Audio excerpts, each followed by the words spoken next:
আমাদের প্রিয় নেতা জনাব তারেক রহমান দীর্ঘ 17 বছর পরে আমাদের বাংলাদেশে তিনি এই বাংলার মাটিতে পা রেখেছেন। এটা আপনারা সকলেই অবগত আছেন।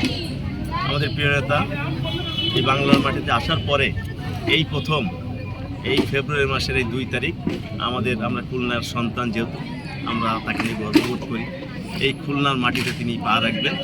এই পা রাখার কারণে আমাদের এই খুলনাবাসী এবং যারা আমরা এই যে দলকে ভালোবাসি এবং আপামর জনতা এতটা উৎসাহ উদ্দীপনার ভিতরে তারা আনন্দ উল্লাস করছেন যা আপনাদেরকে ভাষায় বোঝানো যাবে না। যদি এটা দেখতে হয় তাহলে আপনার দেখতে হবে আগামী 2 তারিখ আমাদের প্রিয় নেতা যখন খুলনা আমাদের এই প্রিয় ভূমিতে এই মাটিতে যখন পা রাখবে, তখনই আপনারা দেখতে পারবেন যে খুলনার মানুষ কিভাবে তাকে সাদরে গ্রহণ করে নিচ্ছেন এবং কীভাবে বরণ করছেন। এটা দেখার আমন্ত্রণ আপনাদেরকেও আমরা জানাই, কারণ আমরা মুখে বলতে চাই না, আমরা কর্মে বিশ্বাসী। কথায় না বড় হয়ে আমরা কাজে বড় হতে চাই।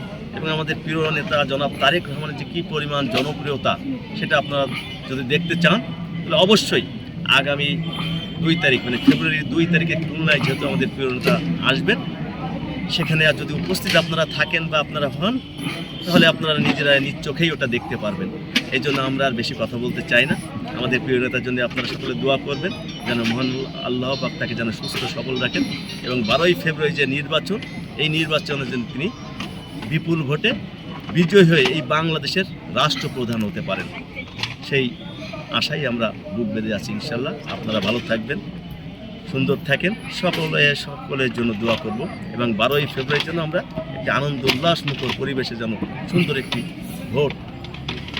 ভোটের পরিবেশ হয়, সেদিকে লক্ষ্য রেখেই আজ এখানে আমি শেষ করতে চাই, বেশি আর কিছু বলতে চাই না।